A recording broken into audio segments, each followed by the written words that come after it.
Agnès. Bonjour. Bienvenue à Delphi Café. Merci. Quel genre de café vous buvez le plus souvent? Du café éthiopien.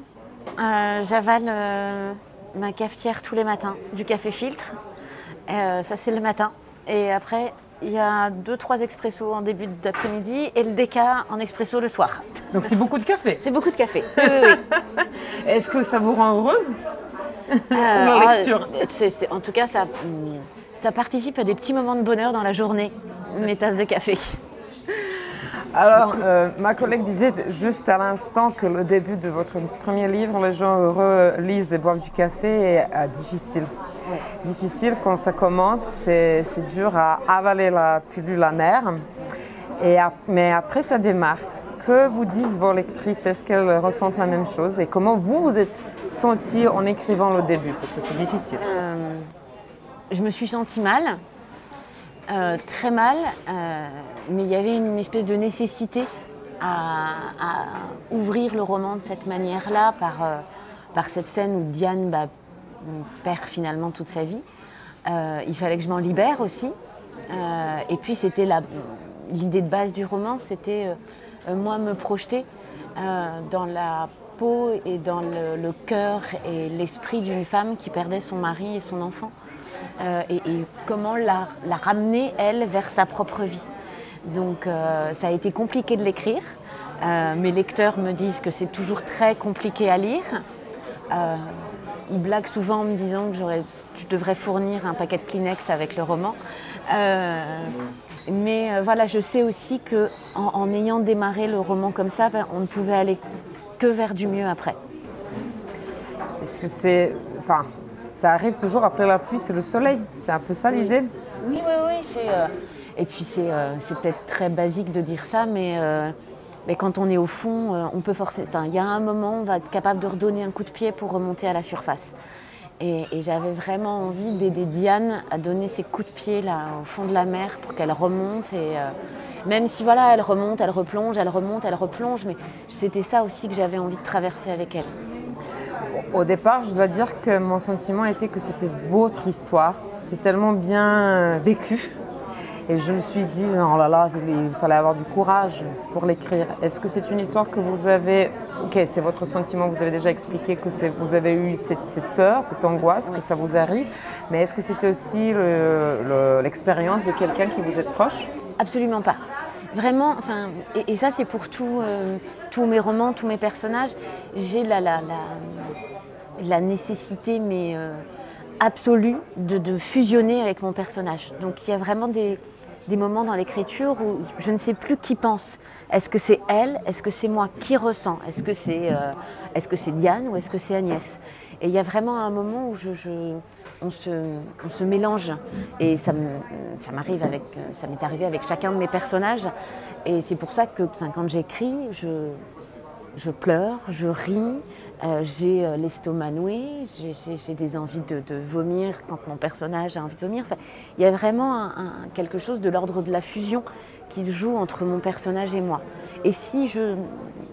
Et pendant la période de préparation de l'écriture, tant que je sens que je ne vais pas arriver, enfin qu'on ne va pas réussir à fusionner toutes les deux, je sais que je ne suis pas prête à commencer l'écriture.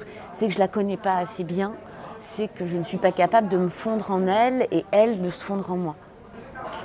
Et d'écrire, en effet, si vous le décrivez de telle manière, c'est difficile de jongler entre l'écriture et la vie au quotidien, avec la famille, avec les 2 enfants. Alors, on dit souvent en riant avec mon mari qu'on est très nombreux à la maison. Parce que je lui en parle énormément, en fait, de mes personnages. C'est mon premier lecteur. Donc il connaît tout. Parfois, il a même presque plus de recul que moi, parce qu'il est plus extérieur à la situation. Donc il y a des fois des situations cocasses où il n'est pas étonné. Quand moi-même, je me fais surprendre par un personnage, lui, il va dire oui, ça ne m'étonne pas. Donc on en parle régulièrement. Donc ils sont là, les personnages sont avec nous. Et puis il y a une période charnière dans l'écriture où je suis vraiment dedans, donc c'est plus compliqué. Mais mes enfants l'ont compris aussi.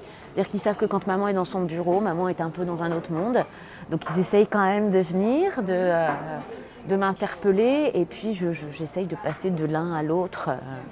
Et puis il y a le temps de repos quand j'écris pas, où voilà, je suis à 2000% avec ma petite famille. Donc dans les deux romans, on rencontre Diane et on rencontre quelqu'un dont elle tombe petit à petit amoureuse. Il y a aussi un enfant, mais ce n'est pas le sien. Mais est-ce que dans vos autres romans, que nous on ne connaît pas encore pour l'instant, est-ce qu'il y a d'autres enfants? Des enfants vivants? Oui, il y a des enfants vivants. Oui, il y a... dans plusieurs de mes romans, il y a des enfants. J'ai mon 5e roman sorti en France, là c'est l'histoire d'une famille, vraiment d'un couple, parce que j'avais envie de raconter l'histoire d'un couple et pas l'histoire d'une rencontre amoureuse. Je voulais parler d'un homme et une femme qui vont bien, qui sont heureux, qui ont une famille et 3 enfants. Et j'ai mis en scène ces enfants parce qu'ils participent aussi à l'histoire de cette famille qui va être bouleversée et mise à mal. Et c'est marrant de se projeter dans cette vie de famille aussi que je connais. Donc il y a des petites choses voilà, qui sont je ne vais pas dire des anecdotes de ma propre vie parce que je n'utilise jamais ma vie. Mais il y a des enfants vivants dans mes autres romans. Il n'est pas toujours question de la mort, heureusement. Vous avez dit tout à l'heure que vous avez plein d'anecdotes avec vos lecteurs et qu'assez souvent, que ça vous arrive que les maris lisent le livre en premier et puis le recommandent à leur épouse. Ça m'est arrivé à plusieurs reprises pendant des salons où je vois un couple qui arrive de différents âges, trentaine, comme cinquantaine, soixantaine. Et le monsieur, timidement, qui me dit « c'est moi qui vous ai lu en premier, j'ai dit à ma femme qu'il fallait qu'il vous lise absolument ». Et c'est quelque chose qui arrive de plus en plus souvent. Mon lectorat, comme je te disais, se masculinise, ou peut-être que les hommes je ne sais pas, ils ont peut-être de plus en plus le courage, où ils assument plus de lire des romans où il va être question d'émotion, d'amour, d'amitié, de drame de la vie. Peut-être qu'ils s'éloignent un peu du polar et du thriller.